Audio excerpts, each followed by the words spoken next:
ಕಾರ್ಯತಂತ್ರವನ್ನು ರೂಪಿಸ್ತಕ್ಕಂಥದ್ದನ್ನು ನಾವು ಮಾಡೋರಿದ್ದೇವೆ.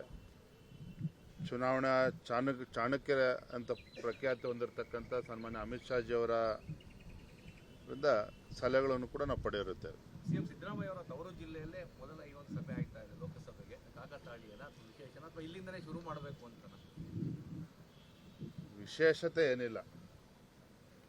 ಹಲವಾರು ಬಾರಿ ಹೇಳಿದ್ದೇನೆ, ರಾಜ್ಯದ ಎಲ್ಲ 28 ಕ್ಷೇತ್ರಗಳಲ್ಲೂ ಕೂಡ ಭಾರತೀಯ ಜನತಾ ಪಾರ್ಟಿ ಮತ್ತು JDS ಗೆಲ್ಲುವ ಒಂದು ಕಾರ್ಯತಂತ್ರನ ರೂಪಿಸ್ತಾ ಇದ್ದೇವೆ. ಮುಖ್ಯಮಂತ್ರಿಗಳ ತವರೂರು ಅನ್ನೋದಕ್ಕಿಂತ ಹೆಚ್ಚಾಗಿ ನಮ್ಮ ಭಾರತೀಯ ಜನತಾ ಪಾರ್ಟಿಯ ಭದ್ರಕೋಟೆನೂ ಕೂಡ ಹೌದು. ಲೋಕಸಭಾ ಚುನಾವಣೆಯಲ್ಲಿ ಪ್ರತಿ ಚುನಾವಣೆಯಲ್ಲೂ ಕೂಡ ಭಾರತೀಯ ಜನತಾ ಪಾರ್ಟಿಗೆ ಬೆಂಬಲ ನೀಡಿಕೊಂಡು ಬಂದಿದ್ದಾರೆ. ಈ ಬಾರಿ ಚಾಮರಾಜನಗರ ಲೋಕಸಭಾ ಕ್ಷೇತ್ರ ಸಹಜವಾಗಿಯೇ ಮಾನ್ಯ ಹಿರಿಯರಾಗಿರ್ತಕ್ಕಂಥ ಶ್ರೀನಿವಾಸ್ ಪ್ರಸಾದ್ ಜೀರವರು ರಾಜಕೀಯ ನಿವೃತ್ತಿಯನ್ನು ಘೋಷಣೆ ಮಾಡಿರುವ ಈ ಸಂದರ್ಭದಲ್ಲಿ ಸೂಕ್ತ ಅಭ್ಯರ್ಥಿಗಳನ್ನು ನಾವು ಹುಡ್ಕೋಬೇಕಾಗಿದೆ. ಅಲ್ಲೂ ಕೂಡ ಗೆಲ್ಲುವ ನಿಟ್ಟಿನಲ್ಲಿ ನಾವು ಕಾರ್ಯತಂತ್ರ ರೂಪಿಸಬೇಕಾಗಿದೆ.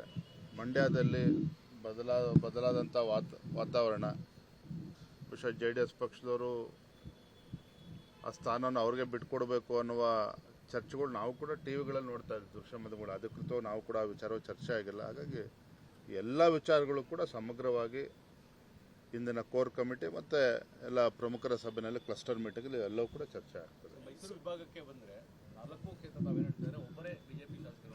ಎಷ್ಟು ಸವಾಲಾಗಿದೆ ಕಳೆದ ಚುನಾವಣೆಗೂ ಈ ಚುನಾವಣೆಗೂ ಬದಲಾವಣೆಗಳಿಗೆ ಅಮಿತ್ ಶಾ ಅವರ ಭೇಟಿ ಎಷ್ಟು ಮಹತ್ವವನ್ನು ಪಡ್ಕೊಳ್ತಾರೆ ತಮಗೆ ಅಂತ? ಲೋಕಸಭಾ ಚುನಾವಣೆ ಅಂದ ತಕ್ಷಣ ಇದು ವಿಭಿನ್ನವಾಗಿ ನಡೀತಕ್ಕಂಥದ್ದು. ಮತದಾರರ ಮುಂದೆ ದೇಶದ ಪ್ರಚಲಿತ ವಿಚಾರಗಳು ಅವ್ರ ಕಣ್ಮುಂದೆ ಇರ್ತದೆ. ಅಯೋಧ್ಯೆ ರಾಮ ಮಂದಿರ ಇರ್ಬೋದು, ನರೇಂದ್ರ ಮೋದಿಜಿಯವರ ಜನಪರ ಕಾರ್ಯಕ್ರಮಗಳು, ಯೋಜನೆಗಳು ಇವೆಲ್ಲೂ ಕೂಡ ಸಾಕಷ್ಟು ಪ್ರಭಾವ ಬೀರಿರುವ ಈ ಸಂದರ್ಭದಲ್ಲಿ ಸಹಜವಾಗಿಯೇ ಲೋಕಸಭೆ ಅಂತ ಹೇಳಿದ್ರೆ ನ್ಯಾಷನಲ್ ನರೇಟಿವ್ ಇರ್ತದೆ. ಯಾವುದೇ ಒಂದು ಸ್ಥಳೀಯ ವಿಚಾರಗಳನ್ನು ಇಲ್ಲದೇ ರಾಷ್ಟ್ರದ ಹಿತದೃಷ್ಟಿಯಿಂದ ರಾಷ್ಟ್ರೀಯ ವಿಚಾರಗಳು ಸಹಜವಾಗಿಯೇ ಮತದಾರ ಮುಂದೆ ತೆಗೆದುಕೊಂಡು ಹೋಗ್ತಕ್ಕಂಥದ್ದು. ಹಾಗಾಗಿ ಒಂದು ಸವಾಲಾದರೂ ಸಹ ಈ ಸವಾಲನ್ನು ಯಶಸ್ವಿಯಾಗಿ ನಿಭಾಯಿಸ್ತೇವೆ ಅನ್ನುವ ವಿಶ್ವಾಸ ನಮ್ಮ ಕಾರ್ಯಕರ್ತರಲ್ಲಿದೆ, ಪಕ್ಷದ ಮುಖಂಡರಲ್ಲೂ ಕೂಡ ಇದೆ.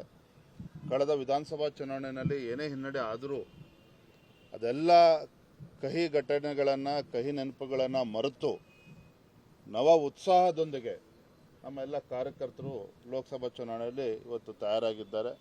ಮತದಾರರು ಕೂಡ ಅದೇ ಉತ್ಸಾಹವನ್ನು ತೋರ್ತಾ ಇದ್ದಾರೆ. ಅದು ನಿಜವಾಗ್ಲೂ ಕೂಡ ನಮಗೆ ಒಂದು ಪೂರಕವಾಗಿರ್ತಕ್ಕಂಥ ಬೆಳವಣಿಗೆ ಅಂತಲೇ ಹೇಳ್ಬೋದು. ಸುಮಲತಾ ಮಂಡ್ಯ ಟಿಕೆಟ್ ಬೇಕು ಅಂತ ಪಟ್ಟಿರ್ತಿದ್ದಾರೆ,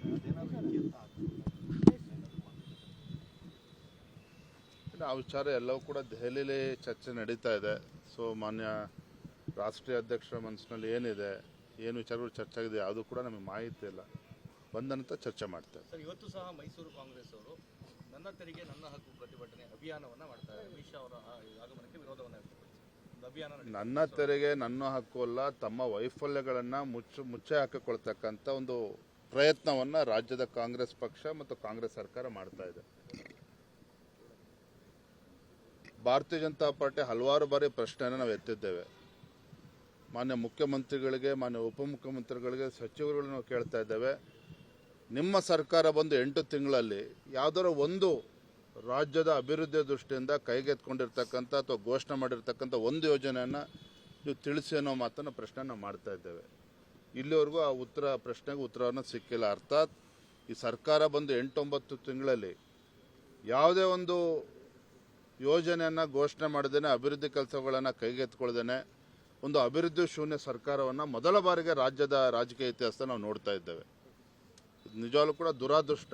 ಒಂದು ಹೊಸ ಸರ್ಕಾರ ಬಂದಾಗ ಅದರಲ್ಲೂ ಕೂಡ ಈಗ ರಾಜ್ಯದಲ್ಲಿರ್ತಕ್ಕಂಥ ಕಾಂಗ್ರೆಸ್ ಸರ್ಕಾರ ಸಾಕಷ್ಟು ಭರವಸೆಗಳನ್ನು ಚುನಾವಣೆ ಸಂದರ್ಭದಲ್ಲಿ ಕೊಟ್ಟಿದ್ದರು. ಸಹಜವಾಗಿಯೇ ಹೊಸ ಸರ್ಕಾರ ಇಷ್ಟೊಂದು ಅಭೂತಪೂರ್ವ ಬೆಂಬಲದೊಂದಿಗೆ ಬಂದಾಗ ಅಧಿಕಾರಕ್ಕೆ ರಾಜ್ಯದ ಜನರ ಒಂದು ಅಪೇಕ್ಷೆ, ನಿರೀಕ್ಷೆಗಳು ಕೂಡ ಸಾಕಷ್ಟಿತ್ತು. ಎಲ್ಲವೂ ಕೂಡ ಮಣ್ಪಾಲಾಗಿದೆ ಅನ್ನೋ ಅಭಿಪ್ರಾಯದಲ್ಲಿ ಪ್ರತಿಯೊಬ್ಬರು ಕೂಡ ಬಂದಿದ್ದಾರೆ. ಮತದಾರರು ಕೂಡ ಎಲ್ಲ ಒಂದು ಕಡೆ ಮತದಾರರಿಗೆ ನಾವು ಮೋಸ ಹೋಗಿದ್ದೇವೆ ಅನ್ನೋ ಭಾವನೆ ಇವತ್ತು ವ್ಯಕ್ತ ಆಗ್ತಾ ಇರ್ತಕ್ಕಂಥ ತಾವೆಲ್ಲರೂ ಕೂಡ ನೋಡ್ತಾ ಇದ್ದೀರಿ. ಹಾಗಾಗಿ ತಮ್ಮ ಒಂದು ವೈಫಲ್ಯಗಳನ್ನು ಮುಚ್ಚಿ ಹಾಕೊಳ್ತಕ್ಕಂಥ ಸಲುವಾಗಿ ನನ್ನ ತೆರಿಗೆ ನನ್ನ ಹಕ್ಕು ಅನ್ನುವ ಹೊಸ ನಾಟಕವನ್ನು ರಾಜ್ಯದ ಮುಖ್ಯಮಂತ್ರಿಗಳ ನೇತೃತ್ವದಲ್ಲಿ ನಡೀತಾ ಇರ್ತಕ್ಕಂಥದ್ದು. ನನ್ನ ತೆರಿಗೆ ನನ್ನ ಹಕ್ಕು ಅನ್ನುವ ಘೋಷಣೆಯೊಂದಿಗೆ ಹೊರಟಿರ್ತಕ್ಕಂಥ ಮಾನ್ಯ ಮುಖ್ಯಮಂತ್ರಿಗಳು, ಕಾಂಗ್ರೆಸ್ ಸರ್ಕಾರ ಸನ್ಮಾನ್ಯ ನರೇಂದ್ರ ಮೋದಿಜಿಯವರು ಕಳೆದ 10 ವರ್ಷದಲ್ಲಿ ರಾಜ್ಯಕ್ಕೆ ಕೊಟ್ಟಿರ್ತಕ್ಕಂಥ ಕೊಡುಗೆಗಳನ್ನು ಯೋಜನೆಗಳನ್ನು ಇವತ್ತು ಒಂದು ಸಲ ಮೆಲುಕಾಕಿ ನೋಡಲಿ. ಸುಮ್ಮನೆ ಒಂದು ಸುಳ್ಳನ್ನು 100 ಬಾರಿ ಹೇಳಿ ವಿಧಾನಸಭಾ ಚುನಾವಣೆಯಲ್ಲಿ ಯಾವ ರೀತಿ ಜನರ ಕಣ್ಣಿಗೆ ಮಣ್ಣಿರ್ತಕ್ಕಂಥ ಕೆಲಸ ಮಾಡಿದಾರೋ, ಈಗ ನನ್ನ ತೆರಿಗೆ ನನ್ನ ಹಕ್ಕು ಮೂಲಕ ಅದೇ ಒಂದು ಪ್ರಯೋಗವನ್ನು ಮಾಡೋದಕ್ಕೆ ಹೊರಟಿದ್ದಾರೆ. ಆದರೆ ಇದಕ್ಕೆ ನಾವು ಆಸ್ಪದವನ್ನು ಕೊಡೋದಿಲ್ಲ. ಸತ್ಯ ಸಂಗತಿಗಳನ್ನು ರಾಜ್ಯದ ಜನರ ಮುಂದೆ ನಾವು ತೆಗೆದುಕೊಂಡು ಹೋಗ್ತೇವೆ. ಖಂಡಿತ ಎಫೆಕ್ಟ್ ಆಗುತ್ತೆ. ಭಾರತೀಯ ಜನತಾ ಪಾರ್ಟಿ JDS ಎಲ್ಲ 28 ಕ್ಷೇತ್ರದಲ್ಲಿ ಗೆಲ್ತೇವೆ. It will have positive impact on the voters mind. ಅನುಕ್ಷಣದ ಸುದ್ದಿಗಳಿಗಾಗಿ Vistara news YouTube channel subscribe ಮಾಡಿ. ಹೊಸ ಸುದ್ದಿಗಳ ನೋಟಿಫಿಕೇಶನ್ಗಾಗಿ ಬೆಲ್ ಐಕಾನ್ ಕ್ಲಿಕ್ ಮಾಡಿ. ಲೇಟೆಸ್ಟ್ ಅಪ್ಡೇಟ್ಸ್ಗಾಗಿ www.vistaranews.com ವೆಬ್ಸೈಟ್ಗೆ ವಿಸಿಟ್ ಮಾಡಿ. ಅಂಗೈಯಲ್ಲೇ ಜಗತ್ತಿನ ಸುದ್ದಿ ತಿಳಿಯಲು Vistara news Kannada app download ಮಾಡಿ.